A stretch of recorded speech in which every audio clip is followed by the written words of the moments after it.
Je suis Andy Poiron, entrepreneur et amoureux de sport. Je suis le propriétaire de Away, un centre de coaching hybride à 360 sur Dijon, et également consultant où j'aide les coachs sportifs et les propriétaires de studios, de box CrossFit et de clubs de fitness à développer leur entreprise.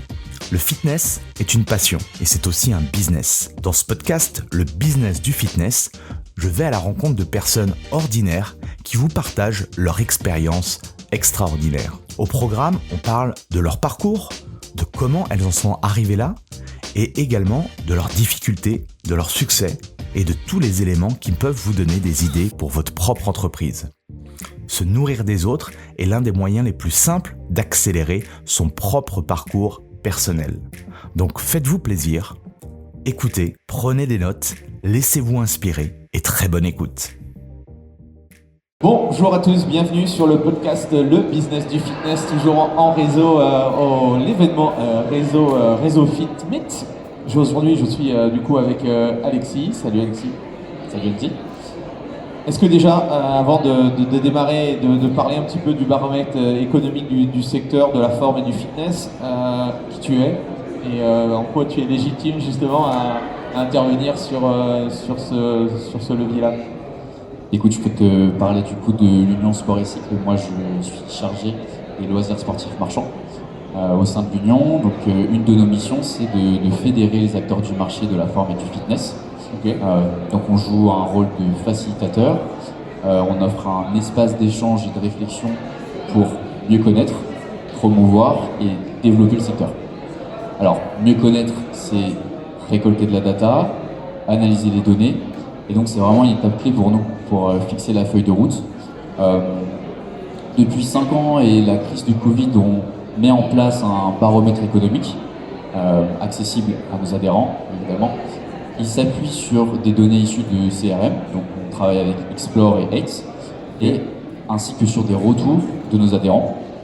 Donc on a à peu près 2000 établissements de pratique au niveau du panel, et on va analyser des indicateurs clés comme la fréquentation, le chiffre d'affaires, les nouveaux abonnements et les résiliations notamment.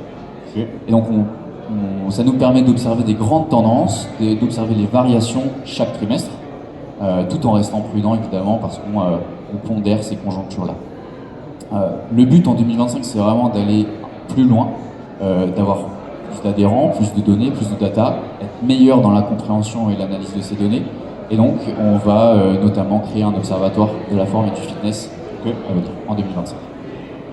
Est-ce que du coup, c'est quoi les défis aujourd'hui, les défis économiques de notre secteur? Quels sont peut-être les chiffres clés ou par rapport à ce que vous avez pu observer? Je pense que ce sera intéressant de poser un petit peu tout ça. Alors, déjà, je pense que c'est important de rappeler le contexte. Le secteur des salles de sport et de remise en forme, il a été quand même durement touché par la crise sanitaire. On a connu près d'1 an de fermeture administrative cumulée en 2020-2021. Les adhésions ont chuté, nombreux clients qui ont résilié leurs abonnements, les prélèvements qui ont été gelés, les revenus des clubs se sont effondrés. Bref, le secteur il a vécu un moment compliqué.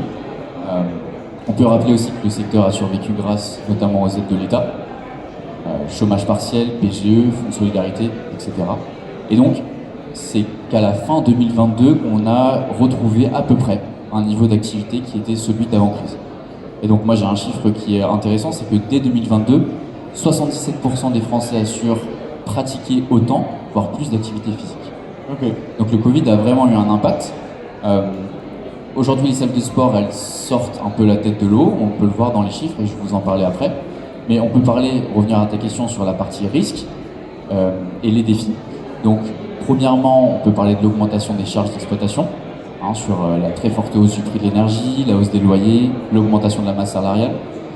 On peut parler deuxièmement de la fin des aides gouvernementales dont je viens de parler. On peut parler aussi de la baisse du pouvoir d'achat des consommateurs. Ça, c'est un défi qui est quand même très important dans un contexte inflationniste, avec des consommateurs qui sont de plus en plus attentifs à leurs dépenses.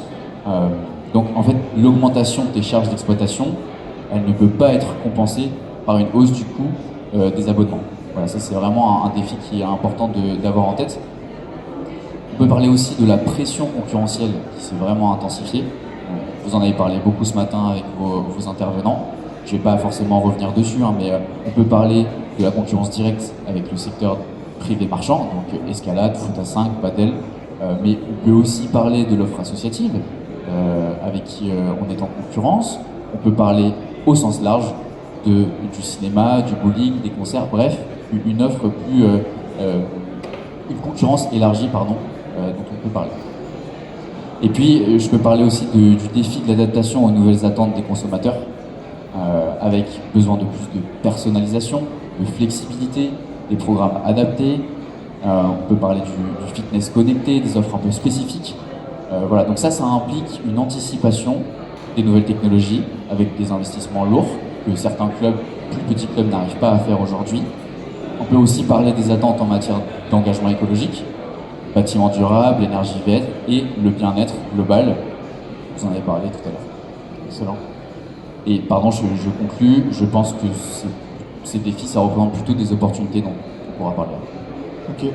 Est-ce qu'il y a des chiffres frappants que les managers, propriétaires de clubs, coachs devraient avoir en tête?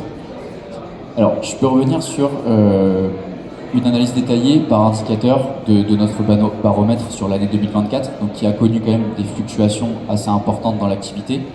Déjà, concernant la fréquentation, elle a globalement progressé. Le premier trimestre, il a enregistré une hausse de plus 9,5% par rapport à 2023, qui était déjà une très belle année. Ça, c'est sur tout club de fitness, c'est ça? C'est en moyenne, Okay. sur les 2000 établissements de pratique. On a un deuxième trimestre qui a été plutôt modéré, je parle toujours de la fréquentation, avec une augmentation moyenne de plus 3,5%.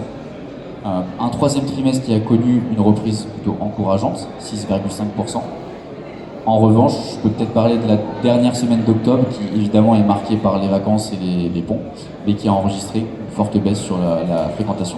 Donc on reste prudent par rapport à ça, encore une fois, on attend les chiffres de la fin de l'année 2024.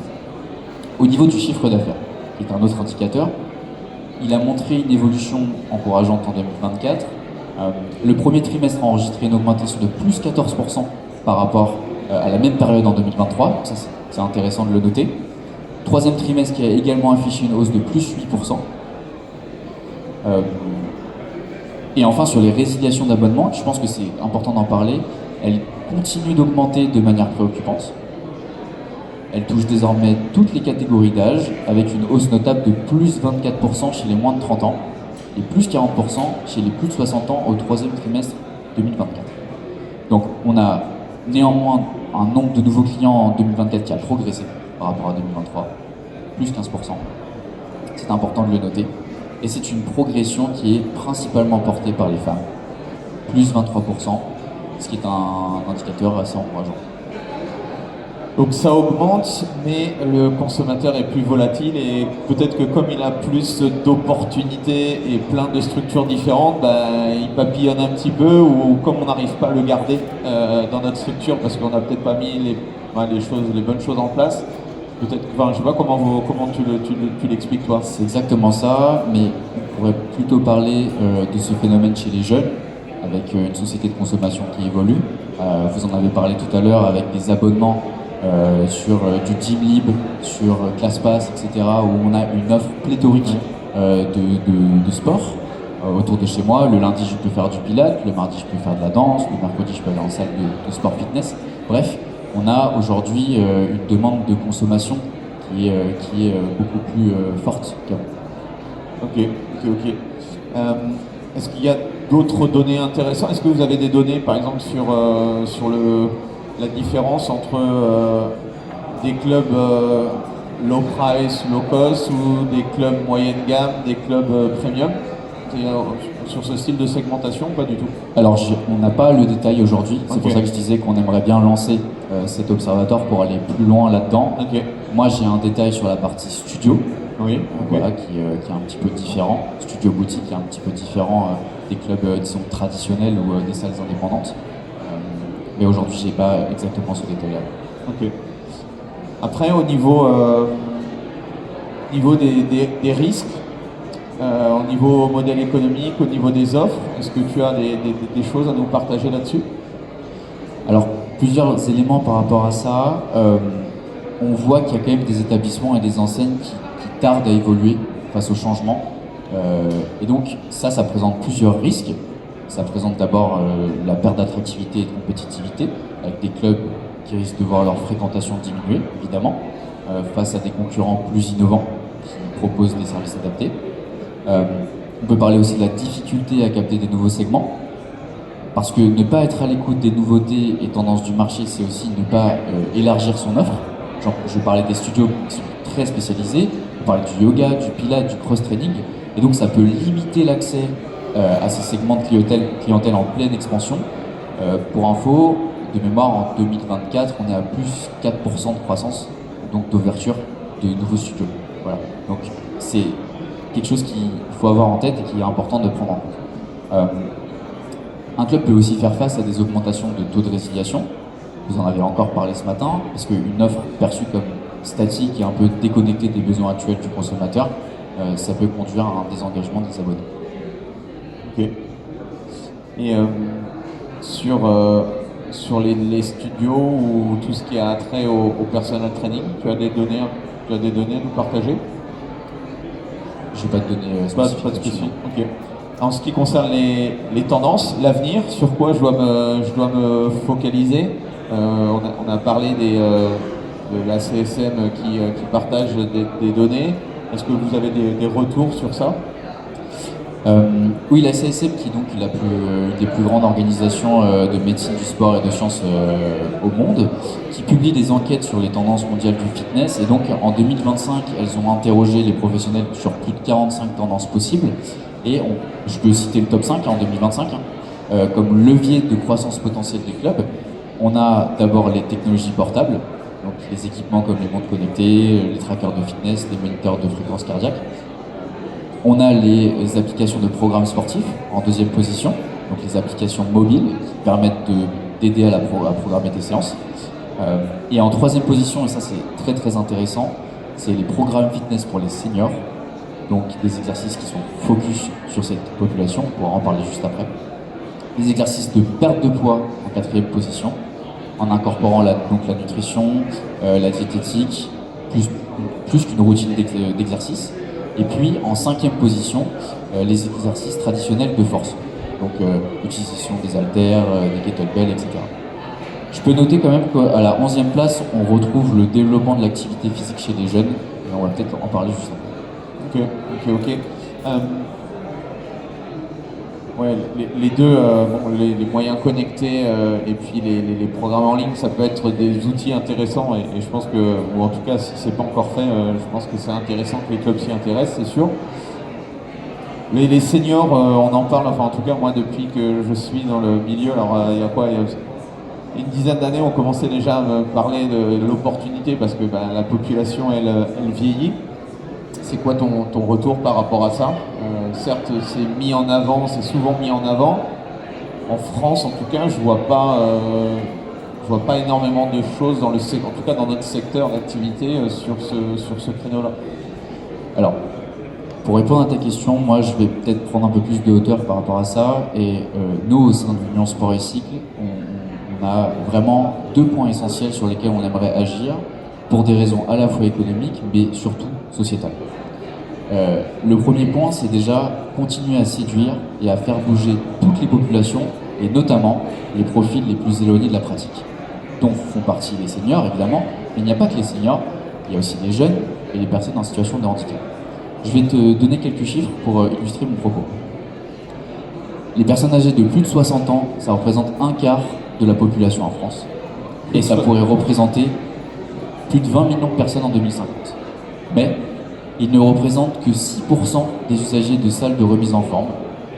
Et c'est une population qui détient sur le troisième trimestre 2024, j'en parlais dans le baromètre, la plus grosse évolution du taux de résiliation, plus 40% versus 2023. Donc on voit qu'il y a un vrai sujet là-dessus. Oui, ça leur correspond pas, ou en tout cas ce qu'ils essayent, c'est ça, ce qu'ils essayent, s'ils résilient rapidement, c'est que c'est pas adapté pour eux, quoi. Exactement. Je peux parler de la deuxième population, c'est-à-dire les jeunes. Aujourd'hui, c'est 3 millions d'étudiants en France. Et il y a plus de 40% qui ne pratiquent aucune activité physique régulière. Donc, encore une fois, sur ce public cible, On a vraiment quelque chose à aller chercher et très rapidement. Enfin, sur la partie handicap, on a 12 millions de Français et de Françaises qui se déclarent en situation de handicap en France, selon le ministère de la Santé. Moins de 50% pratiquent une activité sportive. Ouais. Voilà, donc il faut trouver le critère motivationnel qui va permettre de les engager, qui va permettre de réduire les freins, qui restent en fait nombreux. On peut parler du coût de la pratique, on peut parler de la proximité, on peut parler de la confiance qu'ils ont, de la vision de l'activité fitness forme de manière générale. Oui, mais après, quand on va dans les événements ou autres, c'est sûr que ces publics-là, il y a eu dernièrement le Fitex ou autre. Quand tu vas dans des événements comme ça, t'as pas de corner ou de différenciation. Tiens, je suis ado, ou toute la partie les jeunes. Bon, voilà, tout est rangé en machine, tout est rangé. Et c'est vrai que je pense que ce type de personnes, ça peut faire peur. Les seniors n'en parlons même pas. Je pense qu'ils rentrent dans un salon comme ça, ils franchissent juste la porte et puis ils repartent. Le handicap aussi. C'est trois gros chantiers. Comment on pourrait faire, nous, en tant que professionnels, du coup, pour prendre conscience de ça? On en a parlé avec Guillaume et Sacha juste avant sur le sport santé, qui est, je pense, aussi une opportunité intéressante, puis c'est de société. Enfin, il faut faire absolument quelque chose. On disait aussi que c'est très bien aujourd'hui qu'il faut bien manger, qu'il faut bouger, et il y a de plus en plus d'obèses. Enfin, voilà, d'un côté, c'est assez catastrophique. De l'autre, nous, il y a les professionnels qui essaient de se bouger. Comment tu vois les choses, toi, par rapport à ça? C'est quoi ta vision? Ça me permet d'en venir à mon deuxième point. Pour nous, c'est vraiment de faire connaître et reconnaître auprès des pouvoirs publics, institutions, professionnels de santé, l'offre, en fait, pléthorique, colossale, que notre secteur privé propose. Donc certains acteurs le font déjà, mais il faut vraiment mettre en valeur et porter cela collectivement. On pourrait dire qu'on pourrait devenir partenaire majeur des politiques locales. Et donc comment mieux travailler avec les maisons de sport santé? Ça, c'est déjà un premier point. Il y en a qui le font déjà, mais on en a parlé tout à l'heure, d'autres ne le font pas du tout. Et il y a, au-delà du développement du secteur, pour nous vraiment un vrai enjeu en matière de santé publique et auquel on doit absolument prendre part. Et du coup, comment... alors moi, je suis patron de club. Comment je fais pour collaborer avec l'ESC? Comment ça se passe? Est-ce que tu peux nous en dire un petit peu plus par rapport à ça? C'est très simple. Aujourd'hui, il faut être adhérent à l'Union Sport et Cycle. Une fois que vous êtes adhérent, vous pouvez venir participer à nos différentes prises de parole, à nos groupes de travail. On va monter une commission Form Fitness en 2025. Je parlais du baromètre économique, c'est pas le seul axe de travail que l'on va développer. Mais donc pour un patron, soit vous êtes au sein de RéseauFit et RéseauFit vous paye la cotisation à l'Union Sport et Cycle, soit vous pouvez venir adhérer directement à notre syndicat et donc participer à tous les travaux qui sont faits. Non, parce que c'est assez obscur. Je pense que là, il y a beaucoup de personnes qui sont dans le milieu qui ne connaissent pas le syndicat ou autre. Quelle est la force? Qu'est-ce que tu pourrais dire justement la force d'être dans un syndicat et plus il y aura de clubs, de structures? C'est essentiellement des structures, les coachs indépendants. Les coachs indépendants ne sont pas chez nous. Ah oui, ok. Donc voilà, j'ai une structure ou autre. Pourquoi c'est important de tous fédérer au syndicat pour avoir, on va dire, une prise de parole plus forte auprès des politiques, hein. C'est ça l'enjeu, parce qu'on l'a vu lors de la Covid, on n'était pas essentiel, alors que bon, on aurait peut-être travaillé en amont avant, ça aurait été peut-être plus simple pour nous, enfin je sais pas. Non mais je pense que tu as tout dit, c'est vraiment faire connaître, reconnaître, être représentatif, être plus fort collectivement pour porter ces questions-là. Un exemple par rapport à ce que tu viens de dire, pendant le Covid, un des deux établissements qui a fermé en premier, ce sont les salles de sport et les boîtes de nuit. Pourquoi? Parce que le secteur n'était pas assez fort, ne s'est pas regroupé. Et donc, post-Covid, on a vraiment eu ce phénomène de se regrouper au sein d'une organisation, et l'Union Sport et Cycle en faisait partie. Ok. Comment vous faites pour justement connecter, parce que ça ne doit pas être évident, connecter avec les politiques et leur faire prendre conscience de l'enjeu de la santé et puis des acteurs, on va dire, du secteur public, du secteur privé pour le coup, qui veulent justement améliorer tout ça? Alors, d'abord, on multiplie les rendez-vous avec les pouvoirs publics, avec le gouvernement pour leur porter ces enjeux-là, avec des notes de synthèse, avec des dossiers, pour que ce soit structuré, pour qu'on ait vraiment une vision exhaustive du sujet. Et puis, évidemment, on a des prises de parole régulières, notamment on était sur le Salon des maires cette semaine, pour être au plus près de ces enjeux. Et qu'est-ce qu'ils ont besoin, justement, les politiques, pour qu'ils prennent confiance en nous, quoi? Parce que c'est un peu ça l'enjeu, c'est que j'ai l'impression qu'on n'est pas, on n'est pas vu comme des véritables professionnels de la santé, alors qu'on pourrait justement avoir un enjeu, une responsabilité importante. Pour moi, l'enjeu il est sur la connaissance du secteur. Aujourd'hui, les politiques n'arrivent pas à avoir des chiffres très concrets et à comprendre cet enjeu sport-santé qui est le nôtre et qui est porté par le secteur privé marchand.